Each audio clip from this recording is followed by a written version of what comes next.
Hello everyone, study with পুনির চ্যানেলে তোমাদের সবাইকে ওয়েলকাম। আজকে আমি ক্লাস 5-এর বাংলা বইয়ের পার্ট নং 5 মহৎ লোকের মহৎ কথা এই চ্যাপ্টারের আমি অল ক্রিয়াকলাপ তোমাদের সঙ্গে আলোচনা করব। এন্ড আমার চ্যানেলে যদি নতুন কেউ ভিজিট করে থাকো তাহলে অবশ্যই চ্যানেলটাকে লাইক, শেয়ার এন্ড সাবস্ক্রাইব করে নেবে পরবর্তী নোটিফিকেশন পাওয়ার জন্য। তাহলে দেখে নাও এই চ্যাপ্টারের অল ক্রিয়া।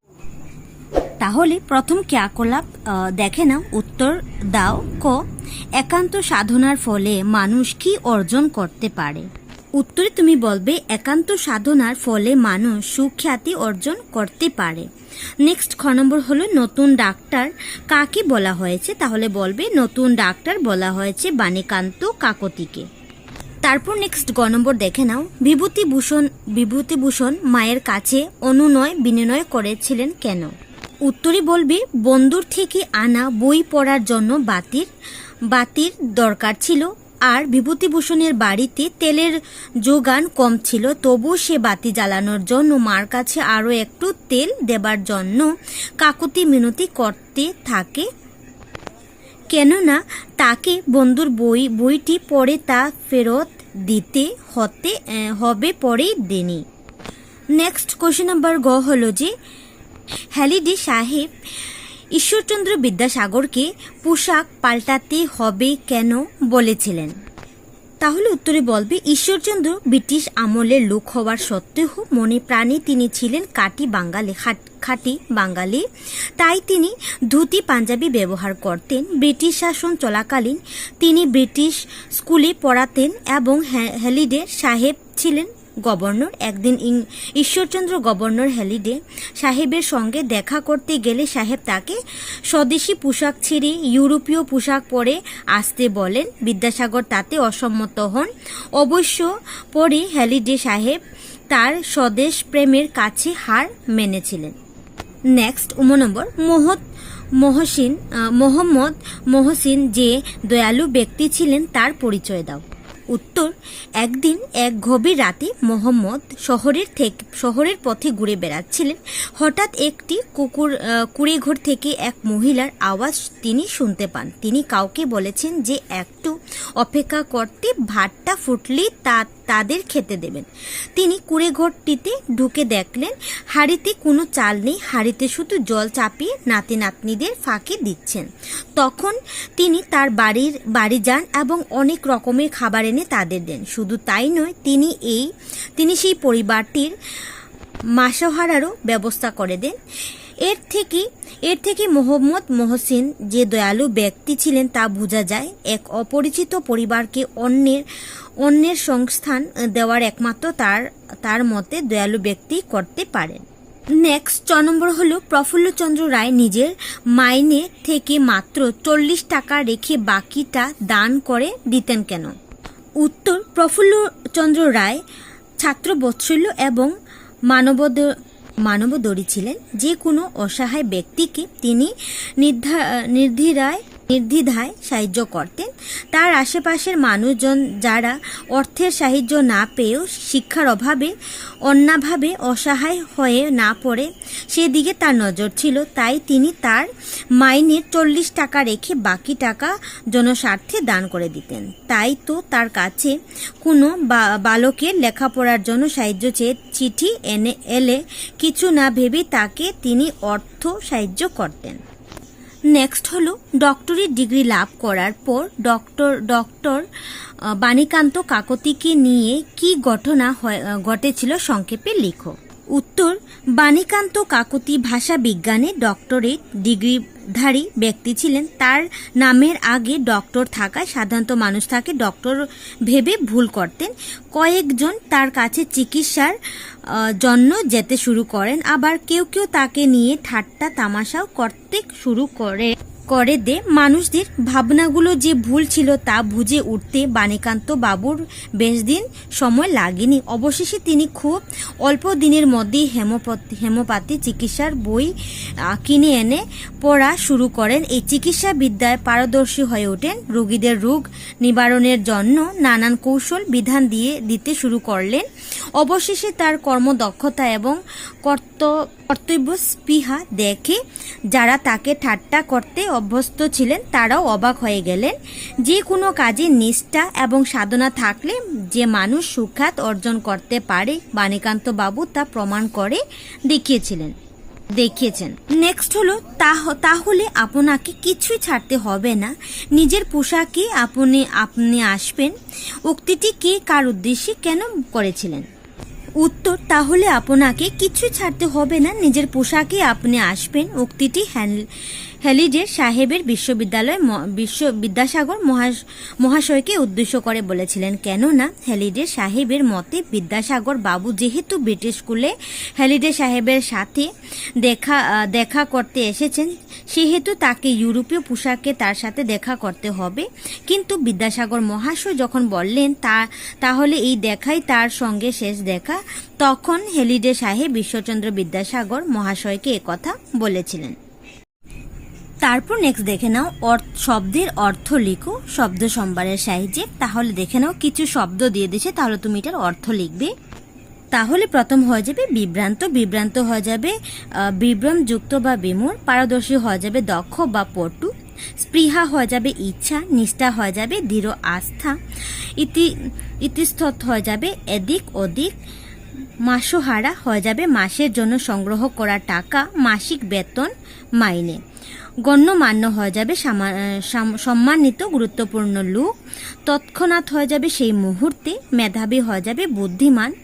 ধীমান তারপর হয়ে যাবে ধীশক্তি সম্পন্ন। প্রখর হয়ে যাবে তীব্র। নিরাময় হয়ে যাবে নিবারণ। বিপদ্রব হয়ে যাবে ঠাট্টা বা ব্যঙ্গ। নাছুর ভান্দা হয়ে যাবে একগুয়ে। তারপরে মহানুভব হয়ে যাবে উদার চিত্ত মহিমানত। নেক্সট হয়ে যাবে বৎসল্য হয়ে যাবে স্নেহপূর্ণ। তারপর নেক্সট দেওয়া হলো নিচের শব্দগুলো ঠিকই যুক্ত বর্ণগুলো বেছে নিয়ে ভেঙ্গে দেখাও। তাহলে দেখে নাও কিছু শব্দ দেখে দিচ্ছি। নিষ্ঠা, তাহলে মদিনী শয় ঠয় ভেঙ্গেছে, মদিনী শয় টয় আঁকা, তাহলে বলবে মদিনী সযুগ ঠযুগ অ। তারপর নেক্সট হবে বিজ্ঞানী হয়ে যাবে বিজ্ঞানের নিয়যুগ বর্গী যযুগ নিয়যুগ আ লিখে নেবে ভেঙবে। তারপরে কয়টয় ভেঙবে তুমি কযুক্ত। তারপর নেক্সট দেখে নাও নিচে রেখাঙ্কিত পদগুলোর পরিবর্তে সর্বনাম পদ ব্যবহার করে বাক্যগুলি আবার লিখো। তাহলে দেখে নাও তুমি এখানে দিয়ে দিচ্ছে আন্ডারলাইন করা রেখাঙ্কিত করে দিচ্ছে, তাহলে তুমি এটা সর্বনাম পদ ব্যবহার করবে। তাহলে প্রথম দিয়ে দিচ্ছে ডক্টর বাণীকান্ত কাকতি একজন ভাষা বিজ্ঞানী ছিলেন। তাহলে তুমি এখানে সর্বনাম পদ ব্যবহার করবে তিনি, এখানে লিখবে তিনি একজন ভাষা বিজ্ঞানী ছিলেন। নেক্সট হয়ে যাবে রহিম মনোযোগ সহকারে পড়াশোনা করে, তাহলে বলবে সে মনোযোগ সহকারে পড়াশোনা করে। নেক্সট গ নম্বর দেখে না মিতা গান গাইতে ভালোবাসে, তাহলে মিতার জায়গাত হয়ে যাবে সে গান গাইতে ভালোবাসে। তারপর নেক্সট হলো যে বাক্য রচনা করো, তাহলে ছাত্র বৎসল্য বিখ্যাত ইতস্তত কুড়ি ঘর স্বনাম ধন্য বুদ্ধিদীপ্ত এগুলা দিয়ে তুমি বাক্য রচনা করবে। তাহলে প্রথমে ছাত্র বাৎসল্য দিয়ে বলবে বিকাশনগরের মাস্টার মশাই খুব বেশি ছাত্র বৎসল্য ছিলেন। বিখ্যাত দিয়ে বলবে অসম রাজ্য চা পাতার জন্য বিখ্যাত। ইতস্তত দিয়ে বলবে ভিখারি ভিক্ষার জন্য ইতস্তত করে ঘুরে বেড়ায়। কুড়ে ঘুরে দিয়ে বলবে গ্রামে প্রচুর কুড়ে ঘর দেখতে পাওয়া যায়। স্বনাম ধন্য দিয়ে বলবে বিদ্যাসাগর একজন স্বনামধন্য সমাজসেবক ছিলেন। বুদ্ধিদীপ্ত দিয়ে বলবে বুদ্ধিদীপ্ততার অভাবে সমাজ পিছিয়ে পড়ছে। তারপর নেক্সট দেখে নাও বিপরীতার্থক শব্দ লিখো, তাহলে কিছু বিপরীত শব্দ দেখে নাও। তো হেসের বিপরীত হয়ে যাবে কেঁদে, শেষ হয়ে যাবে শুরু, গরিব হয়ে যাবে ধনী, আশা হয়ে যাবে যাওয়া, অচেনা হয়ে যাবে চেনা, অল্প হয়ে যাবে বেশি। তারপর দেখে নাও একটি শব্দে লিখো, তাহলে এক কথায় প্রকাশ করবে। তো দেখে নাও এক নম্বর যিনি শিক্ষাদান করেন হয়ে যাবে শিক্ষক, যিনি রোগীর শুশ্রূষা করেন তা হয়ে যাবে ডাক্তার, যিনি ভাষা চর্চা করেন হয়ে যাবে ভাষাবিদ, তারপর যিনি বিজ্ঞান চর্চা করেন হয়ে যাবে বিজ্ঞানী। এভাবে তোমরা লিখে নেবে।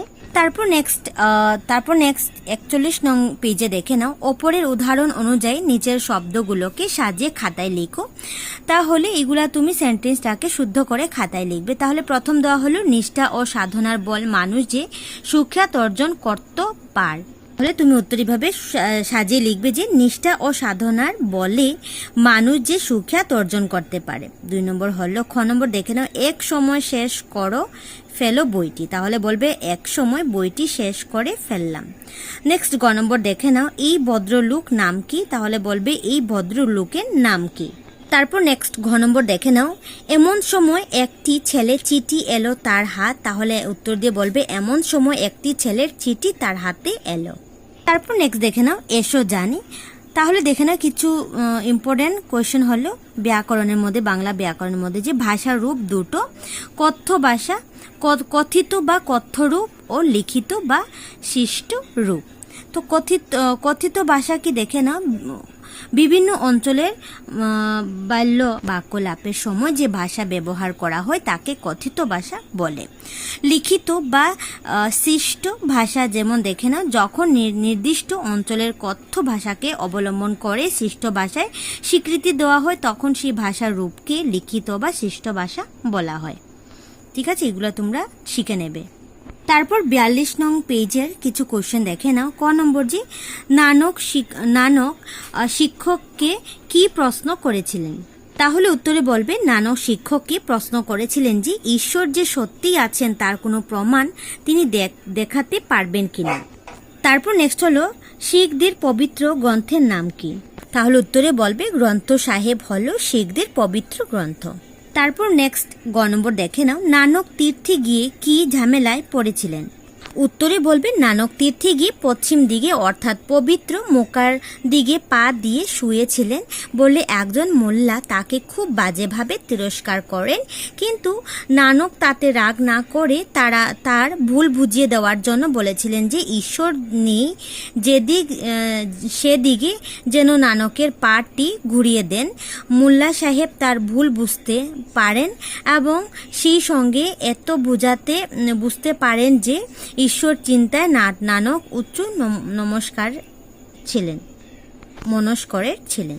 তারপর একটি ধাঁধাটি বলো দেখে নাও, গাছে হয় ঘরে আনি, রান্না হয় খাওয়ার সময় ফেলা হয়। তাহলে হয়ে যাবে, এটাকে ছবি দিয়ে দিচ্ছে তেজপাতা, তাহলে এখানে তেজপাতা লিখে নেবে। তারপর নেক্সট দেখে নাও, মহাভারত শব্দটি দেখো, এই শব্দটি থেকে ব্যঞ্জন বর্ণগুলো দিয়ে বিভিন্ন অর্থপূর্ণ শব্দ লিখো। তাহলে প্রথম উদাহরণ দিয়ে দিচ্ছে ম দিয়ে তুমি 3টা ওয়ার্ড দিয়ে দিচ্ছে যে মমতা, মহিয়সী, মহান। তাহলে হ দিয়ে তুমি 3টা সেন্টেন্স লিখবে।